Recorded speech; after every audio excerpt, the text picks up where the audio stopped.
Welcome to MVS Vedic Astro. Now that we've covered enough of the fundamentals so that you can start reading birth charts on your own, it's time for us to start diving into what each of the planets mean when they reside in each of the various houses of the horoscope. Today, we're looking at Sun in each of the houses. Let's start with Sun in the first house.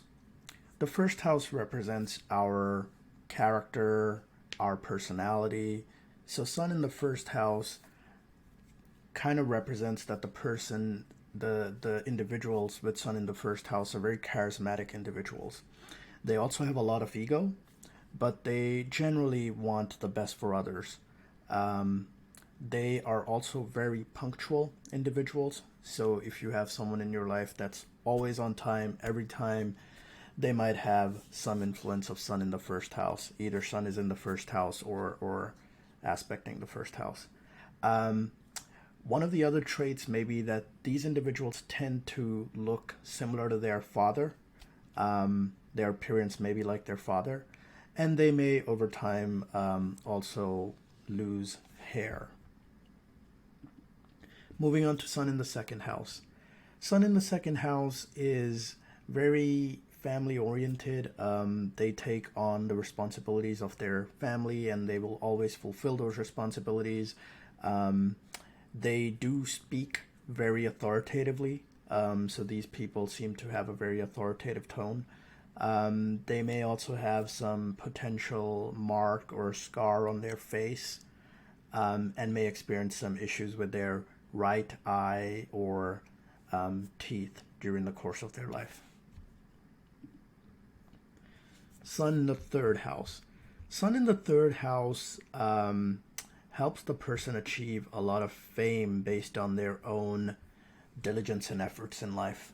Um, these individuals also have great communication skills. They may not have a younger sibling, so the third house represents younger siblings. If Sun is there, they may not have a younger sibling, or if they do have a younger sibling, they may not get along um, with that sibling. Um, Also, Sun in the third house can represent neighbors that have achieved some level of status in life and potentially have ego as well. Moving on to Sun in the fourth house, this actually isn't a great placement for the Sun.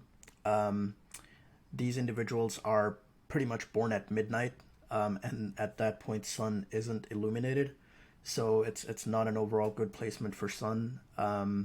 These people are very attached to their home and are protective towards their home. They devote a lot of time towards family and the house itself, and experience some general issues. um, these people generally tend to achieve success after the age of 30, so there's a lot more challenges prior to that. And they may also have a mom that is, you know, powerful or has status in life, and is also very authoritative. Moving on to Sun in the fifth house. This is a great placement for Sun, as Sun is originally the owner of the fifth Rashi, as we've discussed previously. These are very creative individuals. They will find fame in their life through creativity, their learning, and their intelligence. Um, they may have some delay in attaining kids, or if they do have kids, then they may not get along with the kids, um, and potential stomach issues are also represented here. Sun in the sixth house. If Sun is in the sixth house, it may give you issues in life, but you will achieve success over those issues in the end. Um, this is a good placement for work. Though you may start at a lower level at your job, you will achieve a high level through your hard work. You will always win during any sort of competition. And overall, these individuals want the better for the world. They devote a lot of time to community service as well. And potentially, from a illness perspective, they can experience some heart related issues or even arthritis. Moving to Sun in the seventh house. Sun in the seventh house is certainly not good for marriage and business partnerships. Sun in general represents separation, um, and it's generally because of ego. Sun, will always cause issues due to ego, either with your spouse or a business partner. And this ego can be ego that you have or they have, but it will result in conflict. So generally, with individuals like this, it's best to do your own business and not go into any sort of partnerships. Um, these individuals do like to travel quite a lot. These may be shorter travels, like not long distance travels, but they do like to travel. They like foreign goods and products as well. Sun in the eighth house. These individuals are introverted. They focus or think inwardly quite a lot. They this placement can give individuals success in research fields. You may think of that like occult sciences, even astrology. So as long as the job requires in-depth research, a placement of Sun here can give somebody success in those fields. Even their father may potentially be involved in some sort of secret services type activities during the course of their life. Um, let's move on to Sun in the ninth house. Sun in the ninth house is a good placement. It makes the person very religious. Um, it gives them great communication skills.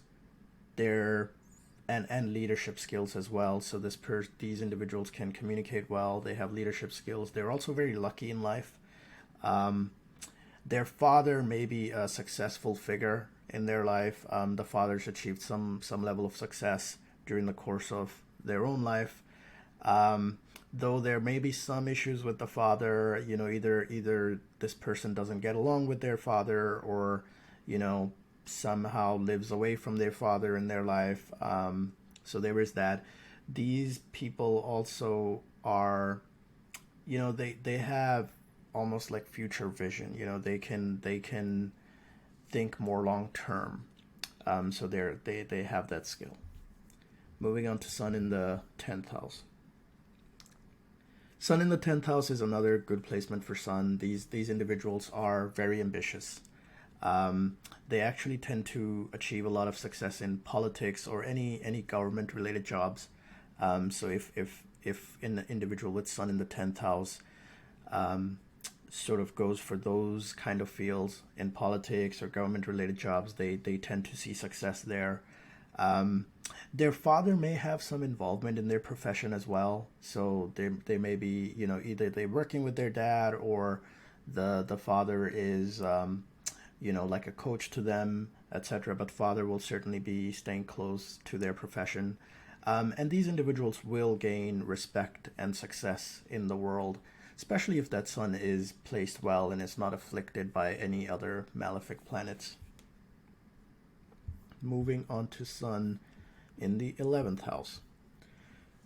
Sun in the 11th house is really good. Again, it gives name and fame in society. You'll always be known in your social circle. You'll have great income throughout your life. You gain general comforts in life. If you do have an elder sibling, they will be successful as well. They'll have a status in life. The other thing Sun in the 11th house can do is these individuals may get some or other form of award or awards during the course of their life as well. And then finally, Sun in the 12th house. Sun in the 12th house, it can represent some issues with government related things like taxes or fines. These individuals may have some issues with that. They may have to pay some fines, or they didn't do their taxes on time, and that caused some issues. There's also issues related to the father. These individuals may end up spending a lot of money on their father at a certain stage in their life. They'll certainly probably live away from their father. So at some point they may move to a foreign country, so they're not as close with their father. And from a health perspective, if second house shows issues with the right eye, the 12th house can show these individuals may experience some issues in the left eye. I really hope you guys found that useful. And like I said before, if you guys are ever looking to have your own horoscope readings done, please visit MVS Vedic Astro. That is MVSVEDICASTRO.com. And I will see you guys in the next one. Thank you.